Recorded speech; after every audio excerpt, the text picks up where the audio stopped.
Thank you. Can I ask a question? How many of you are visiting Israel for the first time? How many have been here before? Wow, two. Well, welcome to all of you. It's very good to see you here with Foreign Minister Saar and the Deputy Minister Shareen Haskel and our Ambassador to Washington, Yechiel. Stand up. Look at this man. Look at this man. Look at him.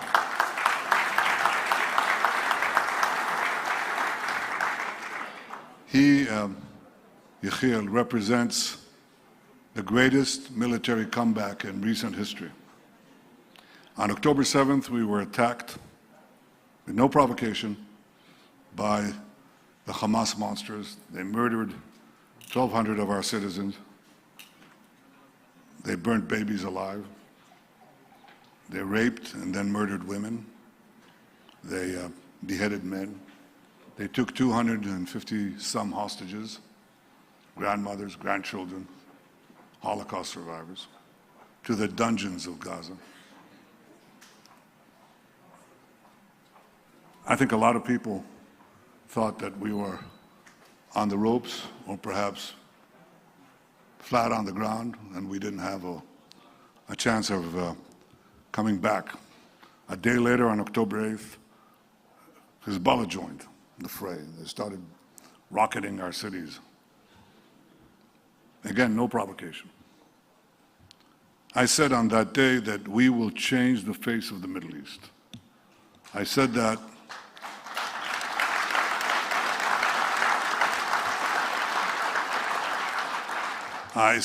because it was clear to me from day one that we weren't just fighting Hamas, we were fighting the Iran axis that consisted of Iran, Hamas, Hezbollah, the Houthis, the three H's, and a few others in between.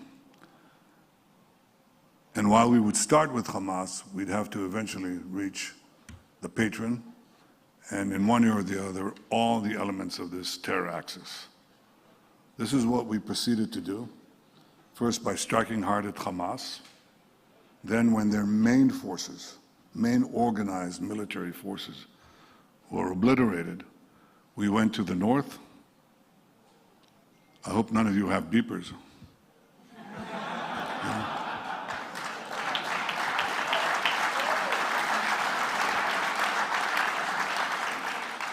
And proceeded to take out Hassan Nasrallah of Hezbollah, who was, in effect, the axis of the axis. He actually held this axis together. And once he was gone, the Assad, the murderous Assad regime in Syria, collapsed because during the Syrian civil war, it wasn't the Syrian army that fought Assad's enemies. It was, invariably, when the battle didn't go well, Nasrallah would send in thousands, sometimes tens of thousands of Hezbollah troops to save his regime. Now, Nasrallah was gone, Hezbollah was crippled, so Assad fell. And once he fell, the land route that connected this axis from Tehran to the sea, to Lebanon, was gone. And now what happened was that the death noose that Hamas wanted to, that Iran wanted to place around our necks, was gone. That was one of their vehicles to annihilate Israel. Remember, they chanted, "Death to America, death to Israel." To achieve death to America, they have to achieve first death to Israel, because we are America's front line here. And the only force in the Middle East that was challenging, forcibly challenging, and fighting them in their quest for domination and subordination and annihilation. But ultimately, they were geared to America. So their goal was we still have to destroy Israel. What did they do? They began to race to the bomb. They already had enough enriched uranium, but you need the weapon around that uranium ball. And so they began to work secretly to activate their weaponization team, it's called in jargon, okay? We knew that if we didn't act, within a year they'd have one atomic bomb, possibly two. So we acted. We acted like somebody who has two lumps of cancer. One lump is the atomic cancer, the specter of atomic bombs, and the second one is the specter of 20,000 ballistic missiles, 1-ton ballistic missiles that fall Mach 6 to Mach 8 right from the sky. And they destroy everything that they touch. 20,000 of those in a state the size of New Jersey, right? Bigger than Rhode Island, But that's it, you know. Well, that's equivalent to 2 nuclear bombs. So we had to act. If we didn't act, we'd die. And with us die the whole story, the 3.5 millennia story of the Jewish people. And of course, if you do act, you know, it might come back. That's what happens with cancer. But if you don't act, you're not going to be here. So we acted with the just incredible help of President Trump and those brave pilots of the United States.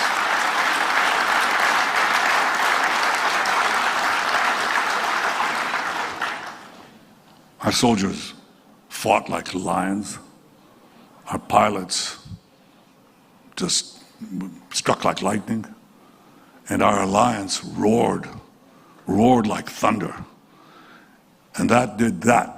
We pushed those two great perils away from our door and away from your door, because Iran's plan was to have ballistic missiles that would reach first deep into Europe, then 8,000 kilometers. You add another 3, and you're on the eastern seaboard. Those of you who are deeper inside, it'll take a little more time.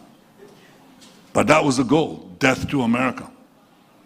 And they'd have these ballistic missiles, ICBMs, and the means to give them nuclear warheads. You're all under the gun. So we were fighting not only our enemies, we were fighting your enemies. And now we're circling back to Gaza to finish the job where it all began. There's still some strongholds that we have to take apart. They're holding our hostages. We are committed with America to release all the hostages, the living and the dead. And we're not going to compromise on it, nor will we compromise.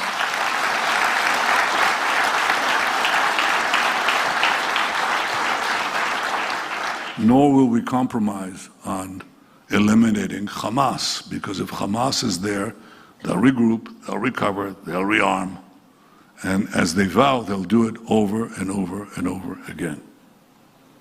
So this is where we are right now, on the verge of entering Gaza and defeating Hamas and liberating our hostages. This has not been easy, not for our brave soldiers, not for our brave Israeli public, but they withstood it no less effectively than the British people stood up in the Blitz. That's exactly what we had. But we also enjoyed the support of the United States. We enjoyed the support, and we enjoyed your support. You're the biggest delegation of legislators that have ever come to Israel, and I thank you for coming here to stand up with Israel.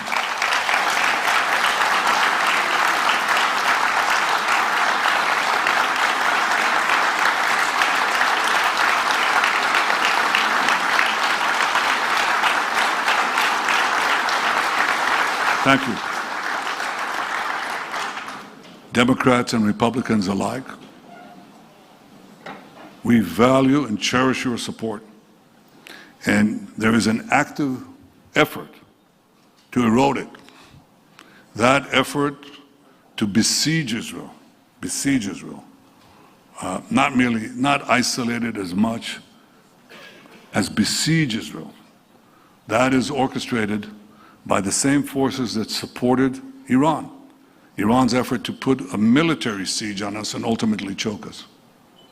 We were able to break loose from that siege, and we will have to do several things to break loose from this siege that is organized by a few states. One is China, and the other is Qatar. and they're organizing an attack on Israel legitimacy in the social media of the Western world and the United States. We will have to counter it, and we will counter it with our own efforts. I think that's rule number one. The second thing is something that they can do uniquely in Western Europe. Western Europe has large Islamist minorities. They're vocal. Many of them are politically motivated. They align with Hamas. They align with Iran.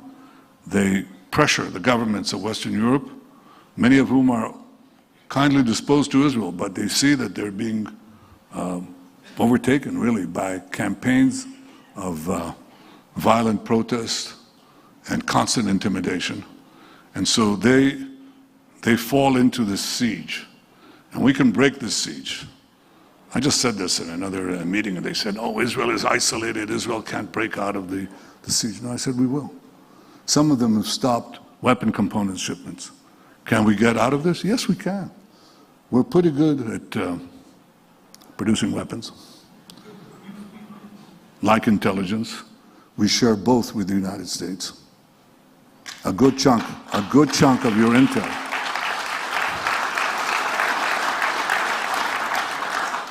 And our weapon systems, we share with the United States. We're tremendously appreciative of the bipartisan support in military matters to Israel in previous years and today as well.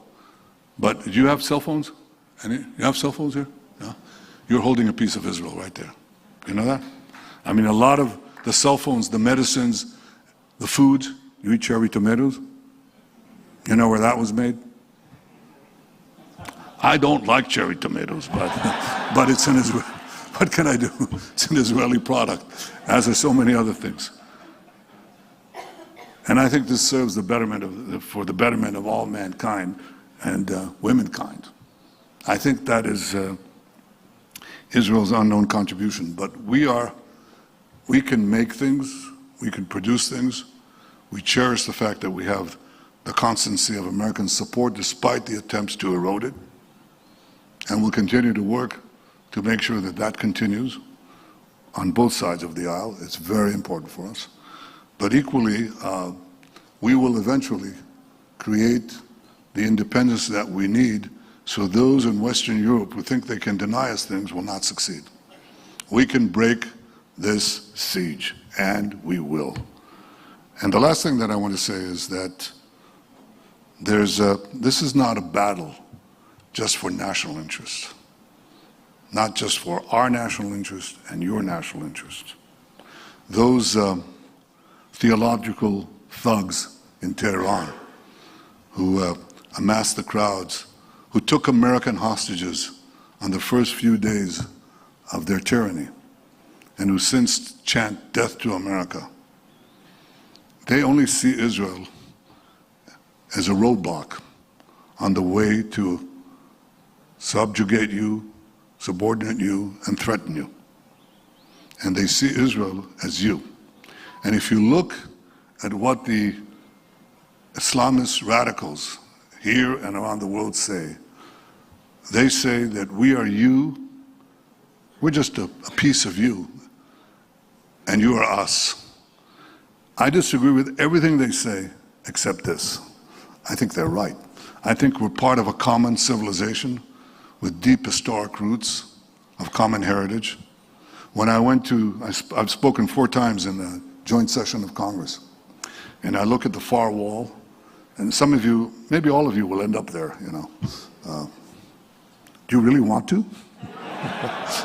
Well, those of you who are crazy enough to want, I mean, anybody entering politics has got to be insane, but there are quite a few insane people here. So for those of you who go there, or next time you visit the Capitol, just look at what's on the other wall. I'm at the dais, you know, the podium, and I look at the far wall, and what do they have? Moses. Moses. A quote from the Bible about liberty. You remember Moses taking the people of Israel out of bondage in Egypt? Familiar with this story? I'm glad there are enough. We have a common heritage.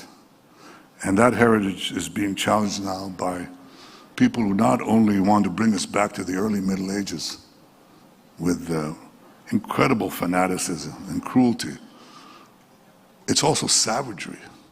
The things we encountered on October 7th, the things we just encountered not only in Gaza, but in Syria, in the wanton attack on our Druze neighbors. That's a non-Islamic sect, and they're living there in a mountain. And what they endured exceeded, in some cases, the horrors that we saw on October 7th. But what we saw there is what you saw on September 11th. It's the same thing. It's this raw savagery, the glint of murder. You know, those savages on October 7th, they had GoPro cameras. And they broadcast back in live broadcasts as they mauled babies. And the horrors that they did.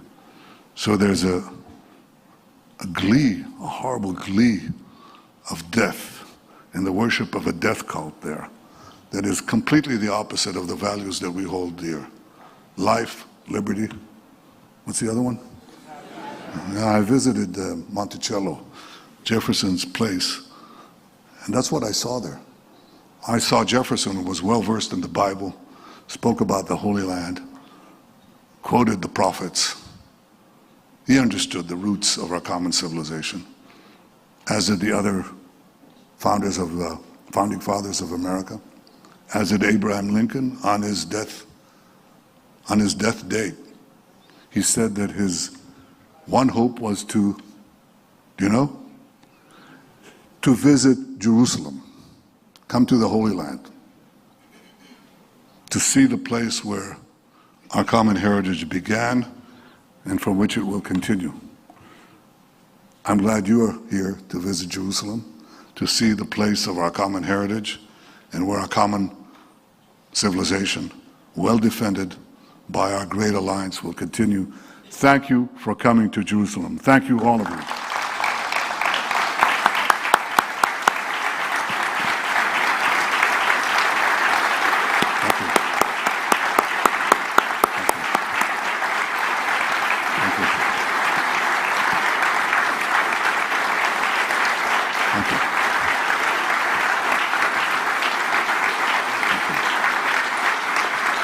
Thank you.